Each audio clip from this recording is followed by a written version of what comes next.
नमस्कार दोस्तों। डेट है आज की 22 मार्च 2020 और स्वागत है आपका पिलिंग बूस्टर न्यूज़ डिस्कशन में। सबसे पहले इंपॉर्टेंट आर्टिकल कोयर जियो टेक्सटाइल के बारे में है। पहले आप मुझे एक बात बताइए, ये वर्ड क्या आपने कभी सुना है क्या? कोयर क्या मतलब है इस वर्ड का? देखो, ये जो नारियल के ऊपर ये फुसके से नहीं होते, इन्हें कहा जाता है हस्क। ये जो फुसके से हैं, इनसे रस्सी बन जाती है, यानी रोप। इनसे नीचे बिछाने वाला जो मेट है वो बन जाता है। इनसे कपड़े भी बनते हैं, इन्हें कहा जाता है कोयर। और इनसे जो टेक्सटाइल बनते हैं उन्हें कोयर जियो टेक्सटाइल कहा जाता है। अब क्या होगा? अब कंटेक्स्ट ये है, जो हमारी प्रधानमंत्री ग्राम सड़क योजना है, इसके फेज 3 में जो रोड्स बनेंगे, उन रोड्स की कंस्ट्रक्शन में भी इनका इस्तेमाल होगा, कोयर जियो टेक्सटाइल्स का। अब थोड़ा डिटेल से डिस्कस करते हैं। देखो, सरकार की गाइडलाइंस के अनुसार प्रधानमंत्री ग्राम सड़क योजना के तहत अगर कोई 100 किलोमीटर का रोड बनाना है, तो 100 किलोमीटर में से कम 15% का रोड, अगर मान लीजिए 100 किलोमीटर का रोड बनाना है, तो 15 किलोमीटर का रोड नई टेक्नोलॉजीज की सहायता से बनाना होगा। और इसमें भी एक कंडीशन है, 15% में से 5% का रोड बनाना होगा IRC से मान्यता प्राप्त टेक्नोलॉजीज की सहायता से। IRC का क्या मतलब है? Indian road Congress. समझ गए? सिंपल है ना। 100 किलोमीटर का रोड बनाना है तो 15 किलोमीटर का रोड बनाइए नई टेक्नोलॉजीज की सहायता से, और 15 में से 5 किलोमीटर का आप बनाइए उन टेक्नोलॉजीज की सहायता से जिनको मान्यता दी है IRC ने, इंडियन रोड कांग्रेस ने। अब देखो, नया ये हुआ है, IRC ने ये बोल दिया है कि आप रूरल रोड्स की अगर कंस्ट्रक्शन करते हो कोयर जियो टेक्सटाइल्स की सहायता से, तो इसकी हमें मान्यता प्राप्त है। ये नया हुआ है। लास्ट में कोयर जियो टेक्सटाइल्स के बारे में हम बेसिक जानकारी डिस्कस कर लेते हैं। कोयर में देखो 100% नेचुरल फाइबर होता है और इसे रिन्यूएबल सोर्स से हासिल किया जाता है। और वो रिन्यूएबल सोर्स है क्या? कोकोनट हस्क, यही जिसको हमने सबसे पहले आर्टिकल में डिस्कस किया था, ये फुसके। और कोई केमिकल का इस्तेमाल नहीं होता है। कोयर जियो टेक्सटाइल्स को तैयार करते वक्त जंग नहीं लगता, स्मेल नहीं आती, बहुत सारे फ़ायदे हैं। और फफूंदी वगैरह भी नहीं लगती, मतलब माइक्रोबियल अटैक नहीं होता। बेनिफिट्स की बात करें, नेचुरल है, लंबे समय तक चलता है जो कपड़े होते हैं कोयर जियो टेक्सटाइल्स के। लैंड सरफेस को प्रोटेक्ट किया जाता है कोयर जियो टेक्सटाइल से। क्विक वेजिटेशन प्रमोट की जा सकती है, बायोडिग्रेडेबल है, सोइल स्टेबलाइजेशन में हेल्प करता है। और काफ़ी बार देखो कोयर जियो टेक्सटाइल का इस्तेमाल होता है अगर पानी तेज़ी से बह रहा है तो उस पानी के बहाव को कम करने के लिए, रोकने के लिए। इसके अलावा एक्सेस जो सोलर रेडिएशन है उसको भी एब्जॉर्ब कर सकता है ये कोयर जियो टेक्सटाइल। तो हमने पूरा आर्टिकल डिस्कस किया, चलते हैं आगे। Next article scheme for formalisation of micro food processing enterprises के बारे में है। क्या कंटेस्ट है? देखो, जब हमारे वित्त मंत्री ने 20 लाख करोड़ के पैकेज का अनाउंसमेंट किया था, तब इस स्कीम को लॉन्च करने की बात कही गई थी। और अब यूनियन कैबिनेट के द्वारा इस स्कीम को अप्रूवल दे दिया गया है। इस स्कीम के बारे में बेसिक इंफॉर्मेशन हम डिस्कस करें। देखो, ये स्कीम सेंट्रली स्पॉन्सर्ड स्कीम है। 60% जो खर्चा है वो शेयर किया जाएगा सेंटर के द्वारा और बाकी 40% स्टेट्स के द्वारा।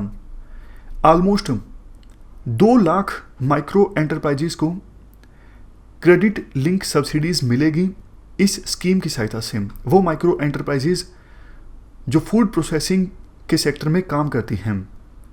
यहाँ पर बताया भी गया है कितनी क्रेडिट लिंक सब्सिडी मिल सकती है। प्रोजेक्ट की कॉस्ट का 35%, लेकिन मैक्सिमम लिमिट लगाई गई है 10 लाख रुपए। ड्यूरेशन कब है, मतलब कब तक ये स्कीम चलेगी? 2020-21 से लेकर 2024-25 तक, यानी 5 साल के लिए ये स्कीम चलेगी। क्लस्टर बेस्ड अप्रोच को अपनाया जाएगा इस स्कीम की इम्प्लीमेंटेशन में। मैं आपको एग्जांपल देता हूं, क्लस्टर बेस्ड अप्रोच क्या होती है। देखो, जैसे बीच में ये एजेंसी है humanitarian and emergency relief coordinator, ये किसी भी इमरजेंसी के दौरान बाकी सभी एजेंसीज के साथ कोऑर्डिनेट करती है, जैसे यूनिसेफ UNHCR, ये जितनी भी एजेंसीज हैं सबके साथ कोऑर्डिनेट कर रही है ये बीच वाली एजेंसी। बीच में एक हब है और वो हब अलग अलग खेतों को इनपुट्स प्रोवाइड करता है, जैसे सीड्स, फर्टिलाइजर्स। ये भी एक एग्जांपल है क्लस्टर बेस्ड अप्रोच का। तो क्लस्टर बेस्ड अप्रोच में होता क्या है, बीच में एक हब होता है और इस प्रकार से स्पोक्स बने होते हैं, इन सबको क्लस्टर कहा जाता है। क्या क्या फायदे होंगे, ऑब्जेक्टिव्स क्या हैं इस स्कीम के? ये सारे ऑब्जेक्टिव्स हैं, जैसे फाइनेंस मिल सकेगा यानी लोन मिल सकेगा माइक्रो फूड प्रोसेसिंग यूनिट्स को, रेवेन्यू उनका इंक्रीज होगा, फूड क्वालिटी और सेफ्टी स्टैंडर्ड्स से ज़्यादा कॉम्प्लाई करेंगी ये micro food processing enterprises, support system की कैपेसिटी स्ट्रेंथन होगी। नेक्स्ट, अनऑर्गेनाइज सेक्टर से फॉर्मल सेक्टर की तरफ आगे बढ़ेंगी ये enterprises, waste to wealth activities होंगी, वुमेन एंटरप्रेनर्स और एस्पायरेशनल डिस्ट्रिक्ट्स पर ज़्यादा फोकस दिया जाएगा और ट्राइबल डिस्ट्रिक्ट्स में माइनर फॉरेस्ट प्रोड्यूस पर भी फोकस दिया जाएगा, इनकी प्रोसेसिंग हो माइनर फॉरेस्ट प्रोड्यूस की, जैसे बांस हो गया या फिर पत्ते हो गए, शहद हो गया, ये सब चीज़ें। थोड़ा और भी इंफॉर्मेशन है, क्या एडमिनिस्ट्रेटिव एंड इम्प्लीमेंटेशन मैकेनिज्म होगा इस स्कीम की इम्प्लीमेंटेशन के लिए? देखो, नेशनल लेवल पे एक इंटर मिनिस्ट्रियल एम्पावर्ड कमेटी होगी जिसके चेयरमैन होंगे minister of food processing industries. State level पे एक कमेटी होगी जिसको चेयर किया जाएगा चीफ सेक्रेटरी के द्वारा, जो कि उन प्रपोजल्स को सैंक्शन करेंगे जो आए हैं ऑलरेडी, जो माइक्रो यूनिट्स हैं उनके एक्सपेंशन से संबंधित या फिर self help groups, farmer producer organisation या फिर कोऑपरेटिव्स के द्वारा नई यूनिट्स को इस्टाब्लिश करने से संबंधित है। मतलब ऐसे कुछ भी प्रपोजल्स आए हैं उनको मॉनिटर किया जाएगा, सैंक्शन किया जाएगा, रेकमेंड किया जाएगा इस स्टेट लेवल की कमेटी के द्वारा जिसके चेयरमैन होंगे चीफ सेक्रेटरी। इवन स्टेट्स और यूटीज एनुअल एक्शन प्लान भी तैयार करेंगे जिसमें स्कीम की इम्प्लीमेंटेशन से संबंधित एक्टिविटीज़ को कवर किया जाएगा और उनको अप्रूवल दिया जाएगा बाद में गवर्नमेंट ऑफ इंडिया के द्वारा। थर्ड पार्टी इवैल्यूएशन भी होगा। Mid term review mechanism develop किया जाएगा इस प्रोग्राम में ताकि समय समय पर इवैल्यूएशन होता रहे। एक नेशनल लेवल पोर्टल भी सेटअप किया जाएगा ताकि कोई भी एप्लीकेंट या फिर इंडिविजुअल एंटरप्राइज पार्टिसिपेट करना चाहती है इस स्कीम में, इस नेशनल लेवल पोर्टल की सहायता से स्कीम में आसानी से पार्टिसिपेट किया जा सके। बेनिफिट क्या होगा इस स्कीम के? 8 लाख माइक्रो एंटरप्राइजेस को बेनिफिट होगा। इसके अलावा जैसा हमने डिस्कस किया, इनफॉर्मल सेक्टर की जो ये एंटरप्राइजेस हैं फॉर्मल सेक्टर की तरफ आगे बढ़ेंगी, ग्रो करेंगी और ज़्यादा कॉम्पिटिटिव होंगी। 9 लाख स्किल्ड और सेमी स्किल्ड जॉब्स जनरेट होंगी। कॉमन सर्विसेज को एक्सेस कर सकेंगे ये माइक्रो फूड प्रोसेसिंग एंटरप्राइजेज, जैसे sorting, grading, processing, packaging, storage. इसके बाद हमारा नेक्स्ट आर्टिकल प्रधानमंत्री मत्स्य संपदा योजना के बारे में है। क्या कंटेस्ट है? यूनियन कैबिनेट ने अप्रूवल दे दिया है इस स्कीम की इम्प्लीमेंटेशन के लिए। इस स्कीम को भी अनाउंस किया गया था जब हमारी वित्त मंत्री ने 20 लाख करोड़ का पैकेज अनाउंस किया था। मकसद क्या है इस स्कीम का? मकसद देखो, जैसे नाम से ही पता लगता है, फिशरीज सेक्टर को डेवलप करना ये मकसद है इस स्कीम का। इस स्कीम की इम्प्लीमेंटेशन में देखो 20,050 करोड़ रुपए इन्वेस्ट किए जाएंगे और इतने पैसे तो कभी भी इन्वेस्ट नहीं किए गए हैं एक समय में फिशरीज सेक्टर में। ऑब्जेक्टिव्स की बात करें स्पेसिफिकली, ये सुनिश्चित करना जब से ये स्कीम इम्प्लीमेंट होना स्टार्ट होगी 2020-21 से, यानी इसी साल से 5 साल के लिए स्कीम चलेगी 2020-21 से लेकर 2024-25 तक। तो हर साल फिशरीज की जो प्रोडक्शन है इसमें 9% की ग्रोथ रेट अचीव की जाए और 2024-25 आते आते 22 मिलियन मैट्रिक टन फिशरीज हमारे देश में प्रोड्यूस हों। इससे 15 लाख जॉब्स जनरेट होंगी। Fisherman's, fish farmers, fish workers, इनकी इनकम भी डबल हो जाएगी 2024 आते आते। नोडल मिनिस्ट्री कौन सी है? Department of ministries, ministry of animal husbandry, dairying and fisheries. Last में थोड़ी सी और इन्फॉर्मेशन भी है। ये देखो, एक अम्ब्रेला स्कीम है।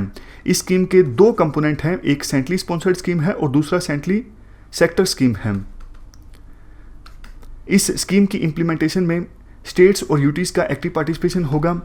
एक well structured implementation framework establish किया जाएगा इस स्कीम की इम्प्लीमेंटेशन के लिए। मतलब अभी तक फ्रेमवर्क इस्टेब्लिश किया नहीं गया है और इस स्कीम की इम्प्लीमेंटेशन में भी क्लस्टर और एरिया बेस्ड अप्रोच को फॉलो किया जाएगा। चलते हैं आगे। Next article Dibru Saikhowa national park के बारे में है। क्या कंटेस्ट है? Ministry of environment forest and climate change ने अप्रूवल दे दिया है, क्लियरेंस दे दी है ऑयल इंडिया को। ऑयल इंडिया जो है बाहर से ड्रिल कर सकेगी इस डिब्रू साइखोवा नेशनल पार्क में। मतलब ऑयल इंडिया के जो कर्मचारी हैं वो इस नेशनल पार्क में अंदर से ड्रिल नहीं करेंगे, लेकिन बाहर से ड्रिल किया जा सकेगा इस नेशनल पार्क में। इसके बारे में हम डिस्कस करें। ये देखो, एक नेशनल पार्क भी है और बायोस्फीयर रिजर्व भी है। ये ब्रह्मपुत्र रिवर के साउदर्न बैंक पर है, साउदर्न किनारे पर है, असम में एक्सट्रीम ईस्ट में। आप देखिए ये असम है और बिल्कुल एक्सट्रीम ईस्ट में ये डिब्रू साइखोवा नेशनल पार्क है, जो कि एक बायोस्फीयर रिजर्व भी है। पार्क के आसपास नदियों की बात करें, ब्रह्मपुत्र और लोहित रिवर्स हैं नॉर्थ में और डिब्रू रिवर है साउथ में। वेजिटेशन की बात करें, किस टाइप की वनस्पति यहाँ पर मिलती है? Moist mixed semi evergreen forest, moist mixed deciduous forest और ग्रासलैंड्स। यहाँ पर नॉर्थ ईस्ट में सबसे ज़्यादा सेलिक्स स्वैम्प फॉरेस्ट मिलते हैं। यहाँ पर देखो आप, ये है सेलिक्स स्वैम्प फॉरेस्ट। फोना की बात करें, फीरल हॉर्सेस मतलब जंगली घोड़े, मैमल्स की 36 स्पीसीज, बर्ड्स की 400 स्पीसीज। जो मैमल्स की 36 स्पीसीज यहाँ पर रिकॉर्ड की गई हैं उनमें से कुछ tiger, elephant, leopard, jungle cat, bears. Slide को पोज करके एक बार जल्दी से नज़र आप इन स्पीसीज पर डाल सकते हो।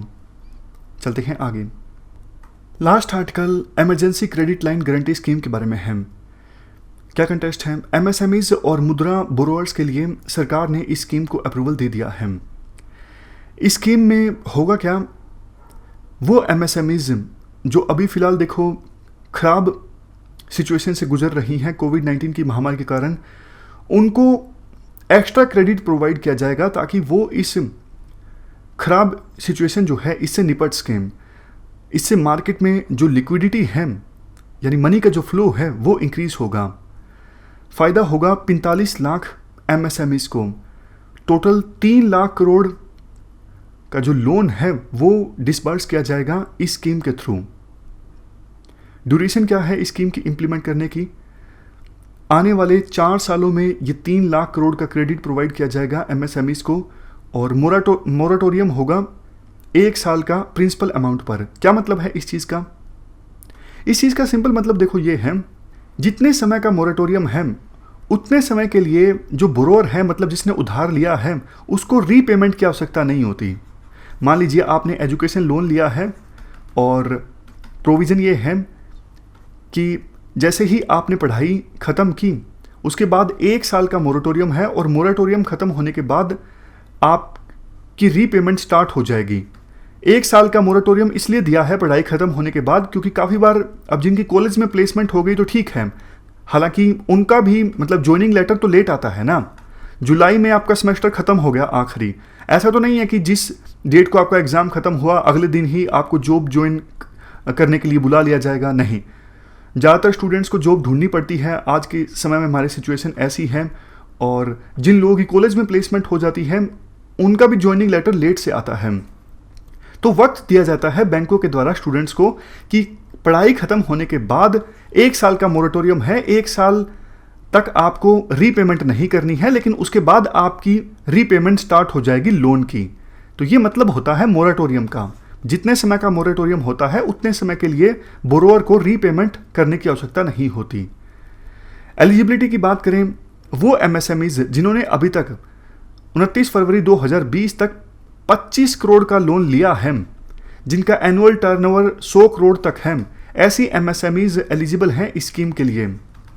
उनको अभी तक उन्होंने जितना लोन लिया है, मान लीजिए किसी एमएसएमई ने 10 करोड़ का लोन लिया है 29 फरवरी 2020 तक, तो उनको इस 10 करोड़ का 20% फ्रेश क्रेडिट एक्सटेंड किया जाएगा, मतलब 2 करोड़ और ज़्यादा क्रेडिट मिलेगा बैंकों से।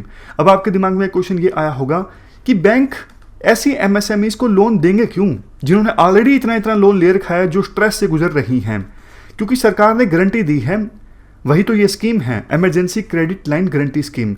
मतलब अगर ये एमएसएमईज अपना लोन नहीं चुका पाती हैं, जो ये फ्रेश क्रेडिट दिया जाएगा, इसकी गारंटी ली जाएगी सरकार के द्वारा, यानी national credit guarantee trustee company के द्वारा गारंटी ली जाएगी कि भैया आप इन एमएसएमईज को ये फ्रेश क्रेडिट दे दो। अगर ये नहीं चुका पाएंगी तो उन एमएसएमईज की तरफ से हम आपको वो पैसा देंगे। तो फिर बैंक भी निश्चिंत हो जाएंगे। बैंकों को लगेगा कि डर की क्या बात है, अगर गारंटी ली जा रही है इस national credit guarantee trustee company के द्वारा, तो हम दे देते हैं एमएसएमईज को फ्रेश क्रेडिट। समझ गए? एक और चीज, फीस नहीं ली जाएगी। ये जो NCGTC है, इसके द्वारा मेंबर लैंडिंग इंस्टीट्यूशन से कोई फीस नहीं ली जाएगी इस स्कीम के अंतर्गत। इंटरेस्ट रेट्स कितना होगा, इस पर लिमिट लगा दी गई है। जो बैंक्स एंड फाइनेंशियल इंस्टीट्यूशंस हैं वो MSME से 9.25% से ज़्यादा इंटरेस्ट रेट नहीं वसूल सकते, और नॉन बैंकिंग फाइनेंशियल कंपनीज ये MSMEs को लोन देंगी तो 14% से ज़्यादा इंटरेस्ट रेट नहीं वसूल सकते। तो ये हमने पूरा आर्टिकल डिस्कस किया emergency credit line guarantee scheme के बारे में, और हमारी आज की डिस्कशन में इतना ही है। अब जल्दी से रिवाइज कर लेते हैं, पता लग जाएगा कितना हमें याद है। ये 5 स्टेटमेंट्स आप ध्यान से पढ़ लीजिए और मन में सोच लीजिए कौन सी स्टेटमेंट आपके हिसाब से सही है, कौन सी गलत है। पहली स्टेटमेंट की बात करते हैं, प्रधानमंत्री मत्स्य संपदा योजना। बताइए क्या ये स्कीम मिनिस्ट्री ऑफ एग्रीकल्चर की है? नहीं, ये एनिमल हस्बेंड्री मिनिस्ट्री की है scheme, department of fisheries, ministry of animal husbandry. दूसरी statement, emergency credit line guarantee scheme. इस स्कीम को इम्प्लीमेंटेशन में 1% फीस चार्ज की जाएगी NCGTC के द्वारा मेंबर लैंडिंग इंस्टीट्यूशन से। सही है गलत? गलत, कोई फीस नहीं चार्ज की जाएगी। Next, coir is a 100% natural fibre. बताइए क्या 100% नेचुरल फाइबर है कोयर या फिर नहीं? ये स्टेटमेंट सही है, कोई केमिकल ट्रीटमेंट की आवश्यकता नहीं है, 100% नेचुरल फाइबर है coir. Next, scheme for formalisation of micro food processing enterprises. क्या ये सेंट्रल सेक्टर स्कीम है? नहीं, ये सेंट्रली स्पॉन्सर्ड स्कीम है। शेयर रहेगा 60-40, 60 सेंट्रल गवर्नमेंट का, 40 स्टेट्स का। लास्ट, दिब्रू साइखोवा, ये नेशनल पार्क भी है, बायोस्फीयर रिजर्व भी है। याद कर लीजिए ठीक से, नेशनल पार्क और वाइल्ड लाइफ सेंचुरी या फिर नेशनल पार्क और बायोस्फीयर रिजर्व। सही स्टेटमेंट है ये, वाइल्ड लाइफ सेंचुरी नहीं है, नेशनल पार्क भी है और बायोस्फीयर रिजर्व भी है। तो हमारी आज की इस डिस्कशन में इतना ही है। Thank you very much for discussion.